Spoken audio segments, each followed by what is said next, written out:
O tema é a família sob o impacto de 8 grandes revoluções. Cada uma dessas revoluções seria uma palestra por sua conta.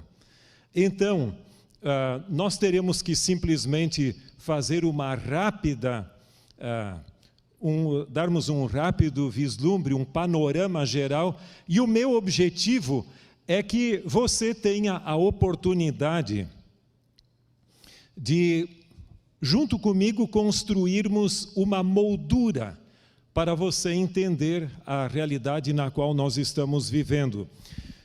E eu gostaria de começar com esse famoso professor do Instituto de Tecnologia de Massachusetts, que é considerado nos Estados Unidos, segundo algumas avaliações, como a melhor instituição educacional americana. E eu estava ouvindo uma vez uma entrevista com ele, ali você tem as palavras textuais dele, no programa Roda Viva da TV Cultura, aqui de São Paulo. E ele diz que ao longo da história das civilizações, sempre os valores da cultura eram transmitidos pela mídia.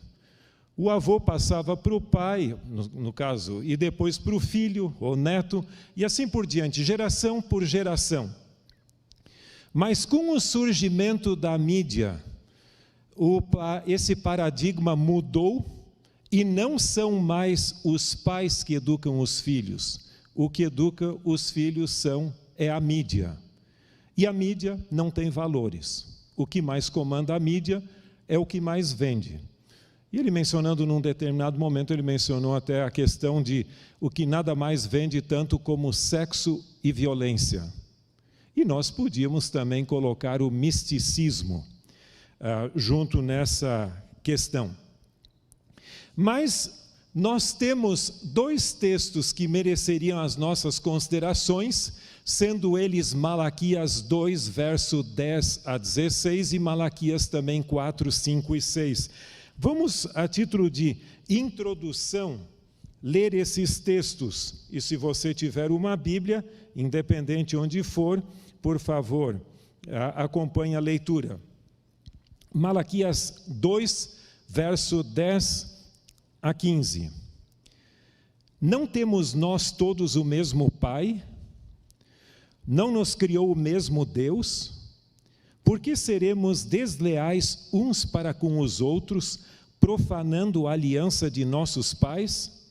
Judá tem sido desleal e abominação se tem cometido em Israel e em Jerusalém, porque Judá profanou o santuário do Senhor, o qual ele ama, e se casou com adoradora de Deus estranho. O Senhor eliminará das tendas de Jacó o homem que fizer tal coisa, seja quem for, e o que apresentar ofertas ao Senhor dos exércitos.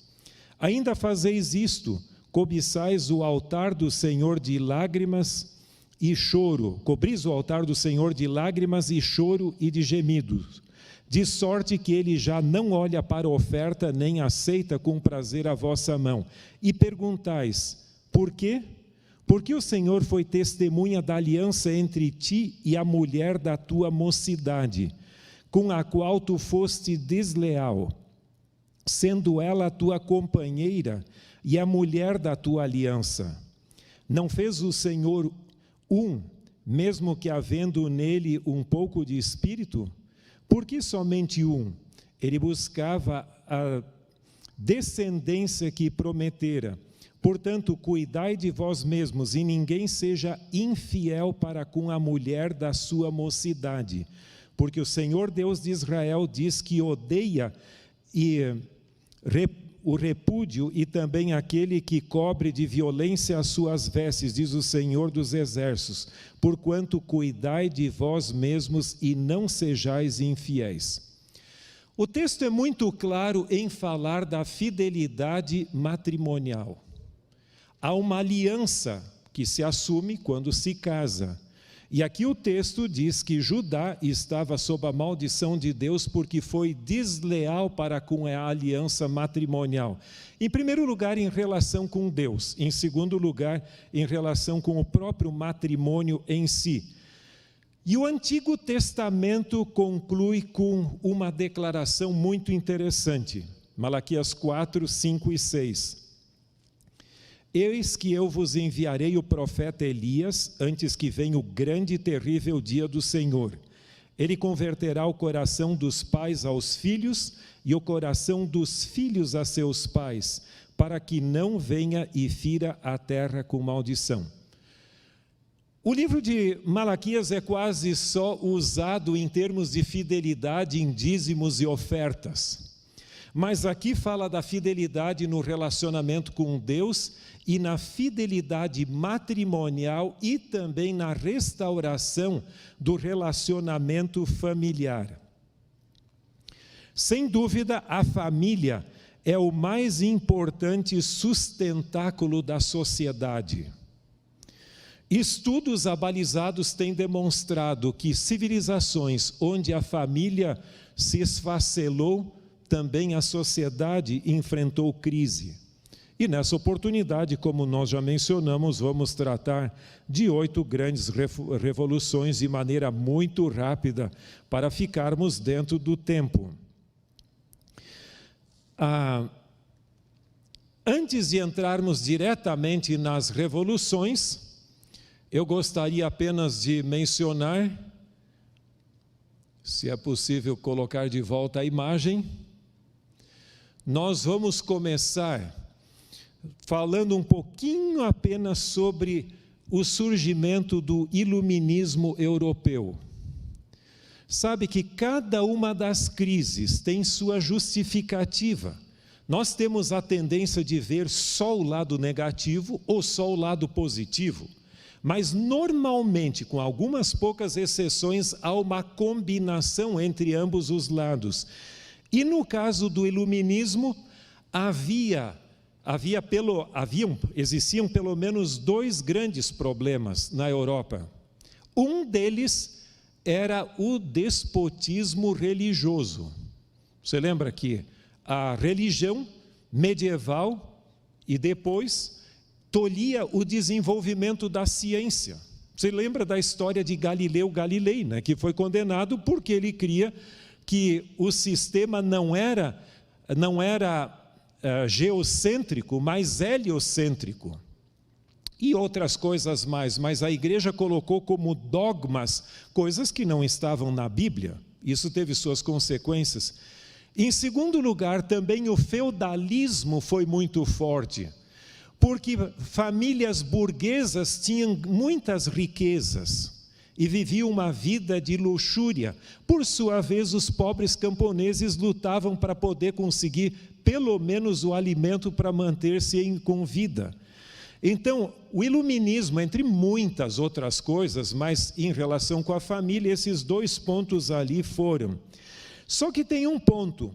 O iluminismo rompeu com a tradição da Igreja Católica e o monopólio católico, mas, como dizem alguns historiadores, substituiu por outra forma de despotismo, ou seja, o domínio da própria razão e da liberdade.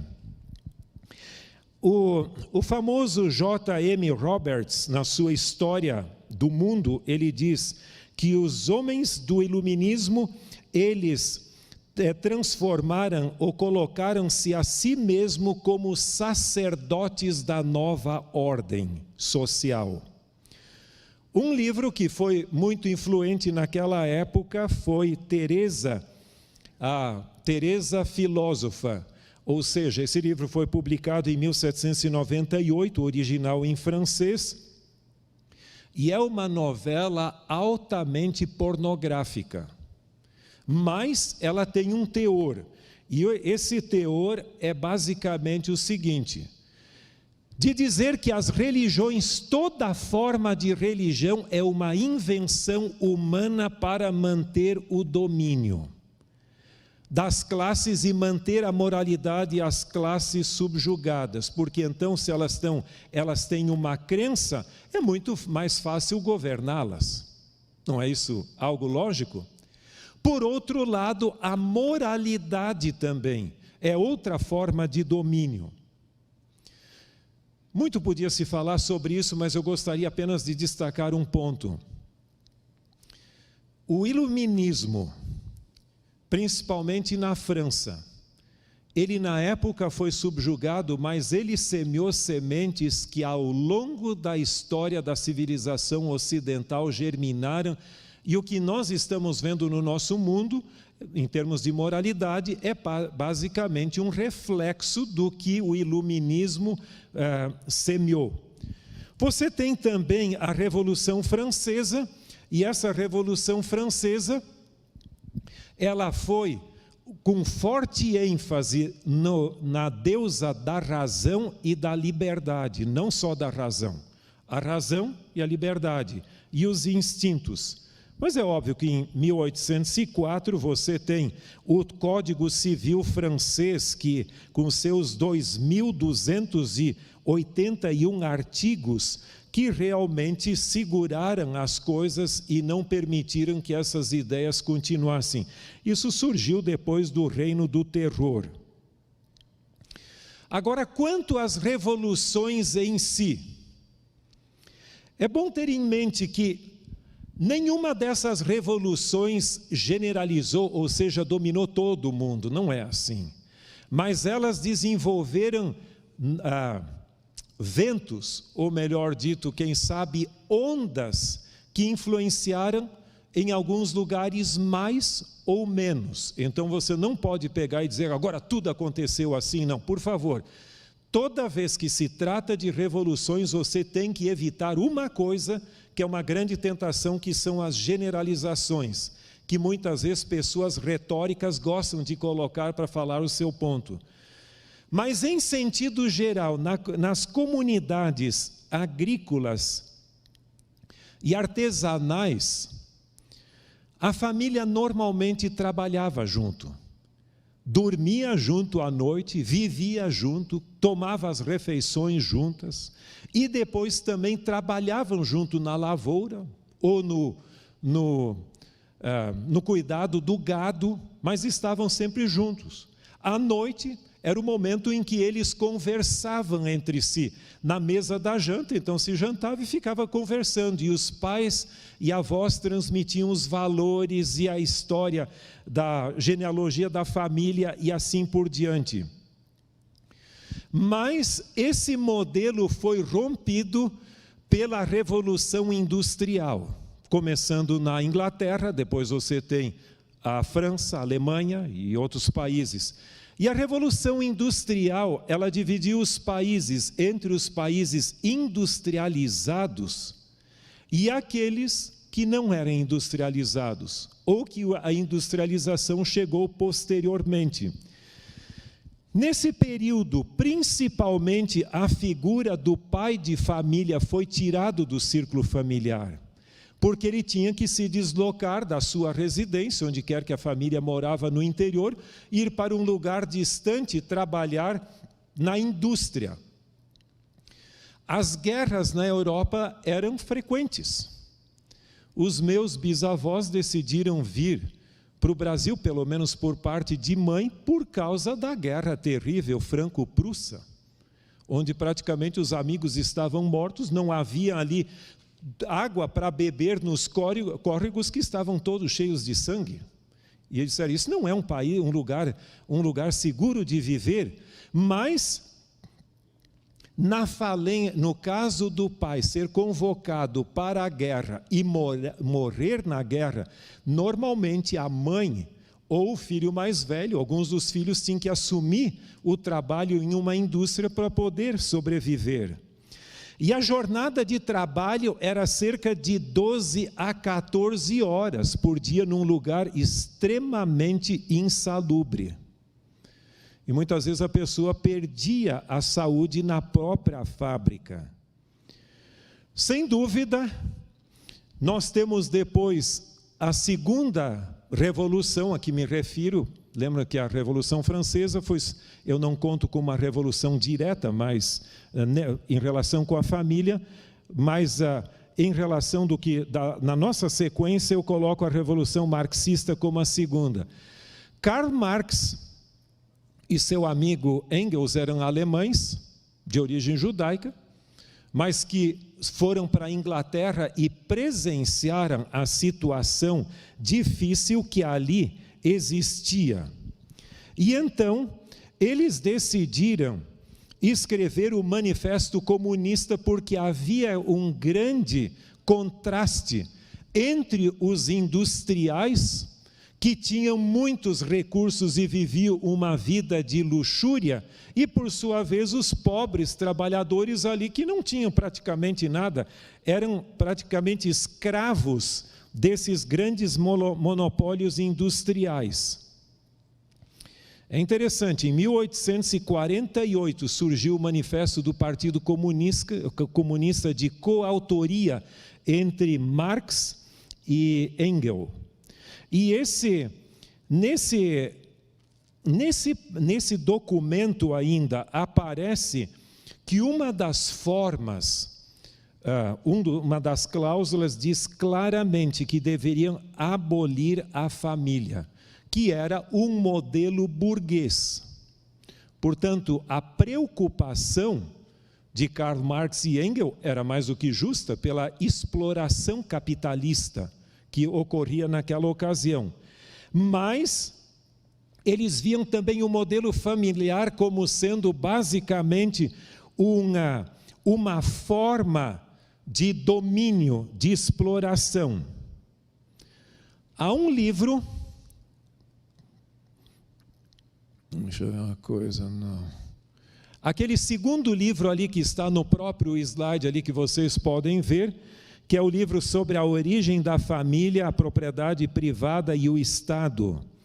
Nesse livro, publicado em 1884 por Engels, um dos dois autores, ou coautor do Manifesto Comunista, ele diz claramente que a ideia, ou em outras palavras, toda forma de propriedade privada deveria ser abolida, e o conceito de um homem ter uma mulher e também uma mulher ter um homem deveria ser abolido.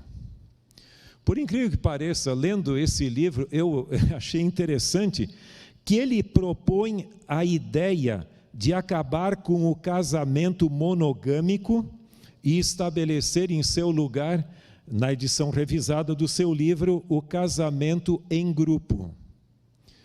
Em outras palavras, a proposta dele muito se assemelha a um experimento que houve lá nos Estados Unidos, de 1848 a 1881, uma comunidade chamada Oneida.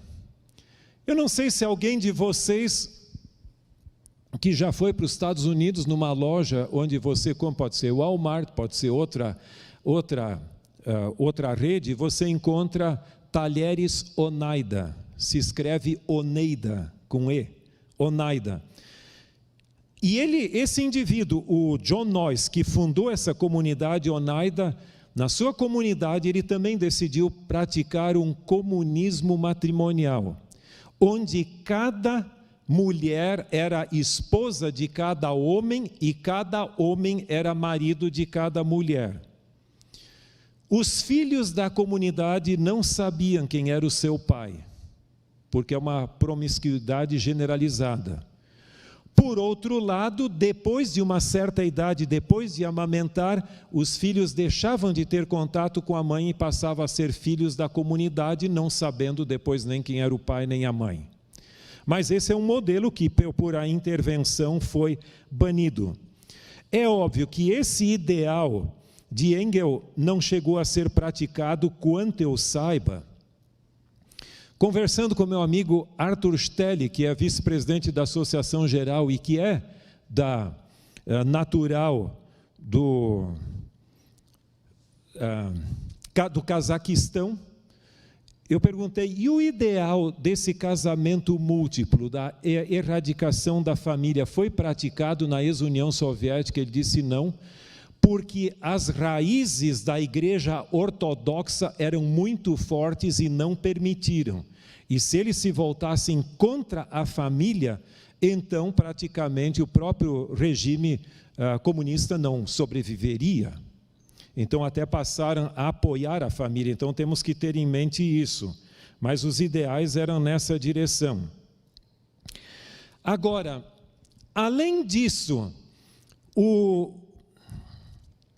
comunismo, o marxismo passou por diferentes fases, e uma delas é a escola de Frankfurt. É uma escola de sociologia, não vinculada à Universidade de Frankfurt, mas era um instituto de sociologia que se abriu à psicologia e a outras áreas da humanidade.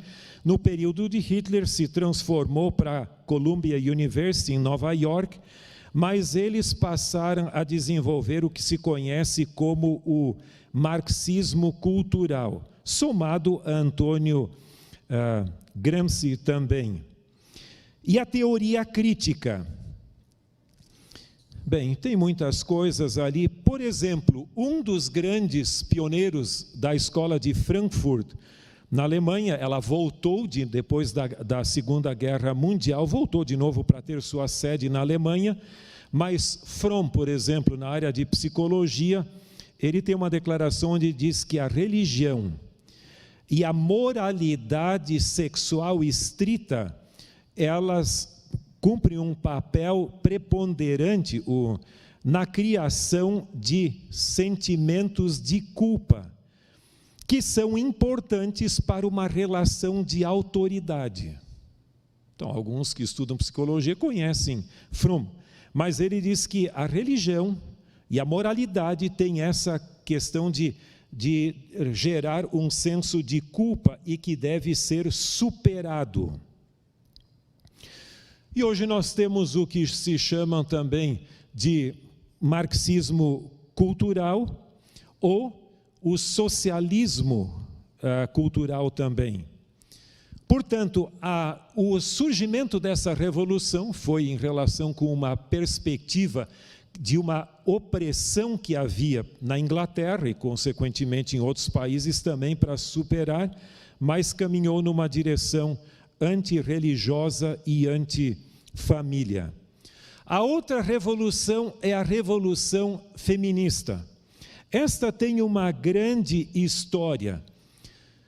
Tradicionalmente, na nossa civilização, e não só aqui, a civilização ocidental, mas outras também, as mulheres sempre foram oprimidas. Isso não é nada de novidade. E, obviamente, também lá, no contexto do iluminismo, surgiram livros sobre esse assunto. Por exemplo, em 1791 apareceu os 17 artigos da Declaração dos Direitos da Mulher, que foram até submetidos à rainha da França. E um dos pontos ali, o artigo 1º, por exemplo, diz: a mulher, ela nasceu livre e igual ao homem em seus direitos, e não submissa, ou seja, para ser escravizada. O artigo 10 fala também que a mulher não é aquela mulher que simplesmente precisa ali ser considerada e admirada, mas ela tem direito a subir ao pódio e usar o microfone e falar dos seus direitos políticos como qualquer outra pessoa. Então a revolução feminista não é de hoje, ela vem de mais tempo. Na Inglaterra, o livro sobre a vindicação dos direitos da mulher, de 1792, ela diz também, bem claro, que a mulher não deve ser simplesmente admirada por sua graciosidade, como se ela estivesse em constante estado de infantilidade. Você tem outro que, Simone de Beauvoir, que em seus 2 volumes, publicados em francês em 1949, ela fala agora de uma maneira mais radical, não superar as diferenças, mas ela fala da escravidão doméstica. E que essa escravidão acaba estimulando a infidelidade matrimonial até. Bom, temos muitas outras coisas, mas no caso dos Estados Unidos, normalmente, embora alguns desses livros foram traduzidos ao inglês, eu até cito alguns deles aqui em inglês mesmo, mas nos Estados Unidos um ponto de partida, um ponto fundamental para o início do movimento feminista é considerada a Convenção de Seneca Falls de julho de 1848, na parte superior do estado de Nova York. E era basicamente superar as dificuldades e a opressão que a mulher sentia naquela época. Por exemplo, uma das lutas das mulheres era conseguir o que se chama vulgarmente de lei seca, ou seja, a proibição da venda de bebidas alcoólicas em alguns lugares. Por quê? Porque as mulheres apanhavam em casa. Ser esposa de um marido beberrão é a pior coisa que tem. Elas eram espancadas, maltratadas, humilhadas. Mas esta agenda que era muito no sentido de colocar a mulher no seu devido lugar, começou a assumir uma posição mais radical com a publicação de um livro sobre a mística feminina em 1963, colocando, no caso, o lar como sendo praticamente uma emboscada, housewife trap, ou seja, a emboscada onde a mulher entra, e o divórcio como sendo a saída. Você sabe que em cada revolução que precisa equilibrar coisas que estão desequilibradas de um lado, a coisa acaba indo para o outro lado. E nesse sentido, essa revolução acabou gerando também um forte espírito anti-homem, anti-família e pró-lesbianismo. Tem pontos positivos e negativos. Também a questão de gerar filhos e a maternidade eram tidas por algumas representantes mais radicais como uma forma de escravidão doméstica.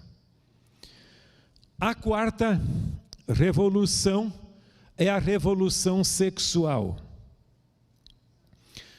Às vezes a gente tem uma ideia de ver a revolução sexual como simplesmente negativa, mas ela também trouxe alguns benefícios no sentido da limitação de número de filhos. Não sei se você já percebeu, mas a tendência muitas vezes é que as famílias com mais recursos têm menos filhos. E as famílias com menos recursos, as com mais recursos têm menos filhos. E as com menos recursos têm mais filhos. Isso gera e agrava o problema social. Bill Clinton, durante a sua gestão, numa famosa palestra à nação americana, ele diz que, em sua época, a gravidez indesejada de adolescentes era o maior problema social da nação americana no seu período. Pelo menos foi a opinião dele. De qualquer maneira, a revolução sexual teve seu início. É lógico, você tem diferentes momentos na história da humanidade, mas um momento chave foi a influência de Sigmund Freud. E ele dizia, Sigmund Freud, que a moralidade, ela inibe a expressão do libido sexual das pessoas e geram ansiedades psiconeuróticas que precisam ser superadas através de uma libertação dessa situação. Há um autor americano que na década de 1920 disse que as jovens por todos os Estados Unidos estavam lendo Freud procurando libertar suas inibições. Eu creio que isso é quase que um exagero, mas havia uma tendência nessa direção. Mas há um livro que é a História do Sexo de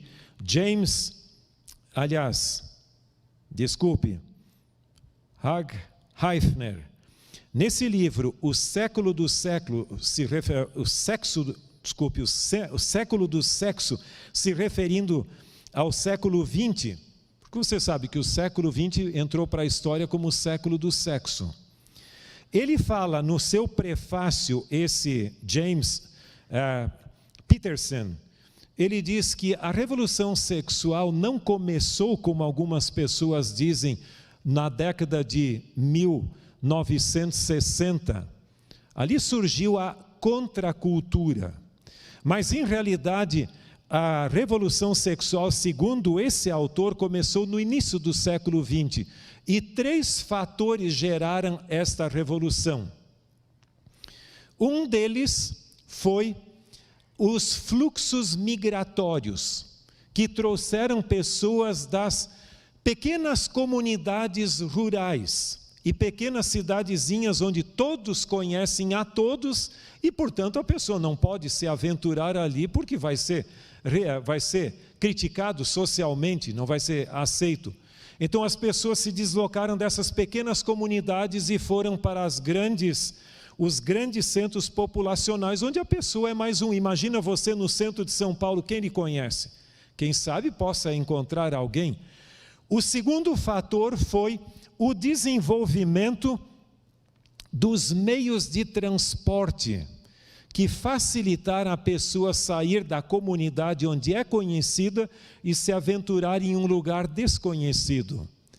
E o terceiro fator, segundo ele, é o desenvolvimento das artes cinematográficas, que tornaram visíveis as imaginações sensuais do ser humano. É óbvio que depois surgiu a contracultura. E você lembra que a Guerra do Vietnã foi um ponto de transição na nossa cultura ocidental. O rompimento com o modernismo e o surgimento do pós-modernismo. E muitos, sabendo da ironia daquela época, em que jovens eram levados para lutar na guerrilha do Vietnã, que não era uma guerra convencional, muitos deles acharam, caramba, por que vão estragar o nosso futuro? E aí surgiu aquele lema que alguns de vocês lembram: faça amor, não faça guerra. Há um livro em inglês que eu vi traduzido para o português também, que fala sobre a influência filosófica dos Beatles. Os Beatles formaram toda uma nova geração. Tem uma música deles até intitulada Let It Be. Quer dizer, se alguma coisa acontece, deixa para lá. É uma vida simples e sem compromisso, praticamente. Agora, ao mesmo tempo, a revolução sexual também deu ouvidos aos direitos do homossexualismo, ou seja, leis lésbicas, também aos relacionamento bissexual e mais ou menos aquela consequência: faça o que você gostar e usufrua a sua vida. Bem, muito podia ser acrescentado, mas você vê que, por um lado, a revolução sexual chega até nós, como grande guarda-chuva que ampara outras também. Eu já falei de Bill Clinton, que falou que, no caso, a gravidez de adolescentes era o maior problema social de sua época. E só no carnaval brasileiro deste ano, o Brasil, pelo menos segundo as notícias que eu tive acesso, o governo brasileiro forneceu cerca de 128 milhões de preservativos gratuitos para evitar o problema da AIDS e também de outros problemas decorrentes do amor livre. Outra revolução que também teve uma influência significativa, Você pode até achar irônico o que eu vou dizer, mas é a revolução tecnológica.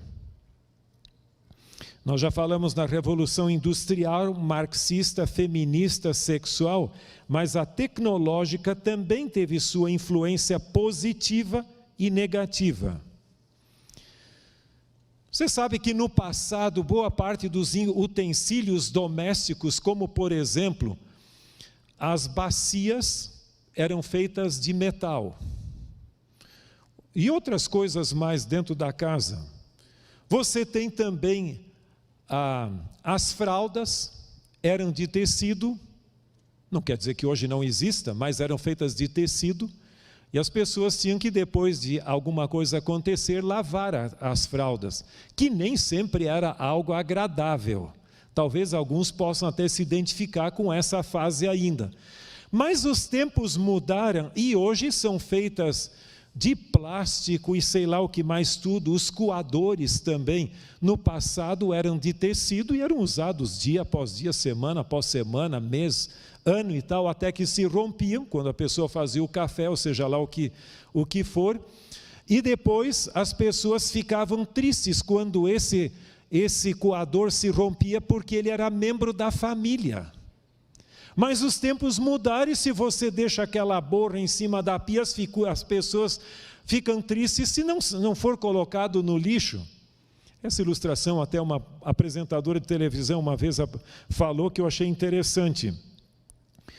Mas é interessante que isso facilitou muito. Hoje você pode ir no, como é que se chama? 1,99, não é? Que às vezes tem coisa com mais preço.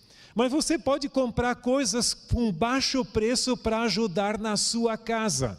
Até tem utensílios que no passado é difícil comprar uma panela de ferro, alguma coisa desse gênero.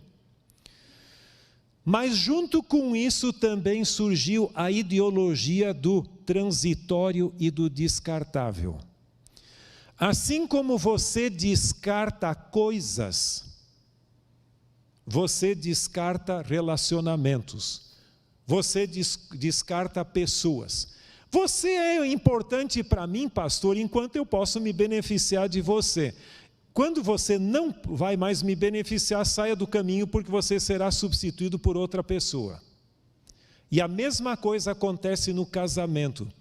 Sabe que a Grande Depressão Americana de 29, que chegou ao clímax ali, gerou duas coisas. Praticamente a indústria americana estava quase falindo.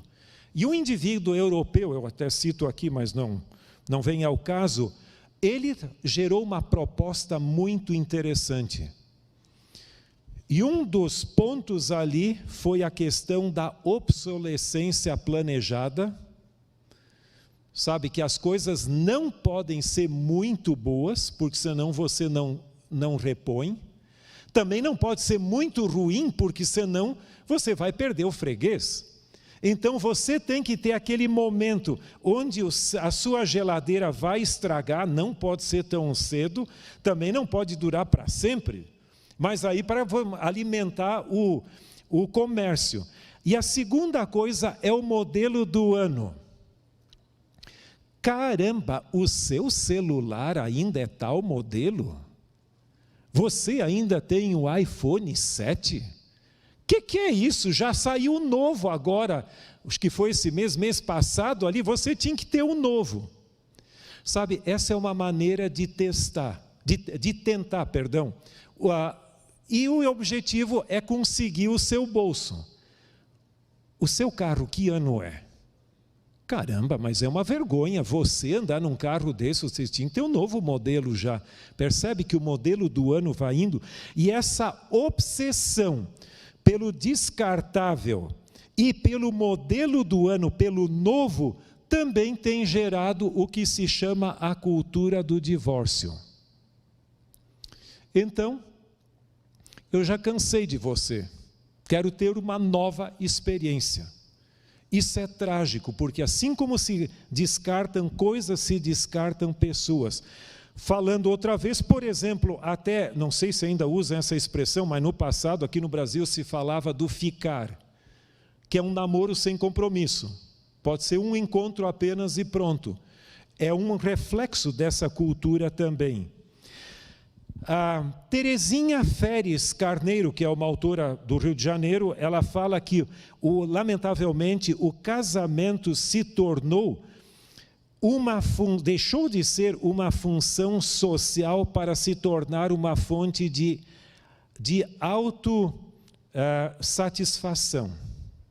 Então, nós vamos casar, tá bom. O que você vai fazer para me tornar feliz?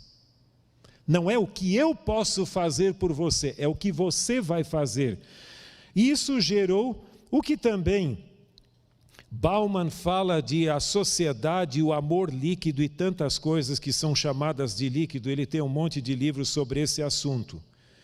A sociedade, a revolução tecnológica facilitou a aquisição de coisas, recursos e tudo, mas ao mesmo tempo complicou porque tornou os relacionamentos descartáveis também.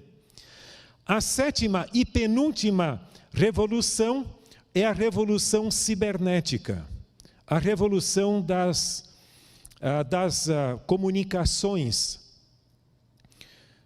A internet surgiu nos seus primórdios, na década de 1960, no contexto da Guerra Fria, onde o exército americano decidiu compartilhar informações estratégicas, mas era no início para uso militar apenas. Mas os tempos passaram e muitas coisas mudaram. Hoje, a internet se virou uma obsessão. Eu não fui à fonte, mas li uma vez sobre isso, que na Sociedade Psiquiátrica Americana, reunida em Chicago, eles reconheceram a adicção à internet como sendo uma adicção semelhante às drogas, ao álcool e ao fumo, etc. Mas hoje praticamente tudo está por conta da internet, principalmente o YouTube e das redes sociais. E aquele velho chavão que é dito que a internet aproximou os distantes e afastou os próximos. Mas também existem alternativas. Você tem o Second Life, que surgiu já faz um bom número de anos e que praticamente hoje ainda existe, mas em declínio significativo, porque tem outras alternativas mais interessantes, mas ele facilitou o fato de você poder buscar uma vida alternativa. Se você tem problemas no seu casamento, o seu time de futebol nunca ganha nada. Você pode entrar no Second Life, ou podia pelo menos, acho que ainda pode. Lá você monta a sua cidade, aqui você é um Zé Ninguém, lá você pode ser prefeito da cidade, governador, pode ser tudo, pode ter um outro casamento, um outro relacionamento, outra família, e ter um time que só ganha. Então, isso despersonalizou muitos dos relacionamentos. Eu tenho algumas estatísticas aqui, por exemplo, a questão do cybersexo, sexo virtual. Praticamente as estatísticas variam de 12% a 25% da internet mesmo é para uso pornográfico. Nós temos também a revolução de gênero. E aí entra em cena Michel Foucault, o famoso filósofo ali, que trata de alguns assuntos relacionados com isso, com esse aspecto de gênero, mas principalmente uma americana chamada Judith Butler, no seu livro O Problema do Gênero, e creio que em português esse seja o título, ela trata desse assunto também. Mas resumindo a história, bom, esse é o livro que eu mencionei antes, desculpe eu não ter passado, mas Make to Break, ou seja, feito para estragar. que é essa questão. Mas no lado da revolução cibernética, nós temos hoje a revolução de gênero. Você sabe quantos gêneros diferentes existem? Eu não sei se alguém tem certeza, porque isso é um conceito fluido que você pode também optar pelo seu gênero. Mas vários estudos hoje falam de que existem 112 gêneros diferentes. Se você não está satisfeito com um deles, você pode buscar o seu gênero, e como é um conceito fluido, você também pode ser aceito. A internet britânica já em 2014 reconhecia 71, enquanto a americana era 50, a britânica já tinha 71. Mas hoje se fala disso. Portanto, é uma forma, nós estamos hoje vivendo numa grande crise de identidade. E a grande pergunta que surge é: quem sou eu? E que lugar você crê que a família convencional tem num ambiente como esse? E como se isso não bastasse, nós ainda temos uma nova, que é difícil de definir, que é a revolução queer. Ou seja, o termo seria estranho, diferente, algo nesse sentido. Mas, para os adeptos da revolução queer, a questão de colocar todos em igualdade de gênero não é aceitável, porque você está outra vez tolhendo, você tira de um protótipo ali e coloca dentro de outra forma. Você é isso ou é aquilo? Então, na revolução queer, praticamente você tem plena liberdade de ser o que você gostaria que seus instintos lhe levariam. E nós temos aqui vários livros escritos sobre isso. Eu tenho vários títulos, mas que eu menciono aqui, mas eu só coloquei a capa de um deles por uma questão de tempo. Nosso mundo, portanto, passou por grandes revoluções, não contando a revolução, aliás, o iluminismo e a revolução francesa, que eu creio que é o grande guarda-chuva, ou o grande catalisador que liberou a ideologia que depois haveria de se manifestar e também ao longo da história humana e encontrar sua expressividade em diferentes revoluções. Nós temos essas que nós acabamos de mencionar. A Revolução Industrial, ela, por um lado, resolveu alguns problemas de algumas pessoas, mas oprimiu outras. A Revolução Marxista tentou resolver o problema do capitalismo gerado pela Revolução Industrial, mas substituiu uma forma de dificuldade por outra. Você tem a Revolução Feminista, propondo-se a resolver o problema da opressão das mulheres, mas caminhou num ponto mais radical. Você tem a revolução sexual, também ajudando pelo menos a liberar o conceito católico de que sexo dentro do matrimônio é pecado, que é um conceito católico, fora apenas para procriação. Mas, por outro lado, abriu as portas para uma liberdade sexual desenfreada. A revolução tecnológica ajudou a melhorar e trazer bens de consumo, por um lado, mais acessíveis, mas, por outro lado, também acabou gerando a cultura do transitório e do descartável. Por sua vez, a revolução cibernética ajudou a aproximar amigos. Tem amigos, colegas de turma, do ensino médio ou de outros momentos da vida que a gente reencontra na internet. É gostoso lembrar alguma coisa, mas isso muitas vezes ocorre em detrimento dos mais próximos de nós, que sofrem. A revolução de gênero procurou dar espaço àqueles que não se encontram como tal. E depois, por sua vez, a revolução queer simplesmente abriu completamente a comporta. Agora, a grande pergunta é: e nós como igreja, temos algo a dizer? Eu creio que como igreja nós temos que respeitar as pessoas tais quais elas são. Mas isso significa que nós não precisamos rotular pessoas.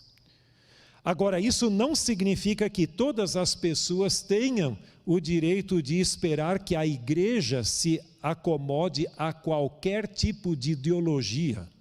Se isso acontecesse, a igreja não teria nenhuma razão para existir. E nesse sentido, eu creio que como cristãos e como adventistas do sétimo dia, nós temos uma sagrada missão do mundo de restaurar e preservar o conceito bíblico de família, que para mim não é algo transitório, algo obsoleto que tenha que ser modernizado, mas é o modelo bíblico. E não é sem motivo que Malaquias diz claramente: eis que eu vos enviarei o profeta Elias antes que venha o grande e terrível dia do Senhor. Ele converterá o coração dos pais aos filhos e o coração dos filhos a seus pais, para que eu não venha e fira a terra com maldição. Eu espero e oro que a sua família, quer seja em relação com os seus pais e irmãos, ou a família que você constituiu, possa ser um pequeno exemplo na terra, onde a família está se esfacelando do ideal de Deus para a humanidade. E que sua família possa não apenas ter estabilidade aqui, mas ela possa perpetuar-se pela eternidade. Deus abençoe. Amém.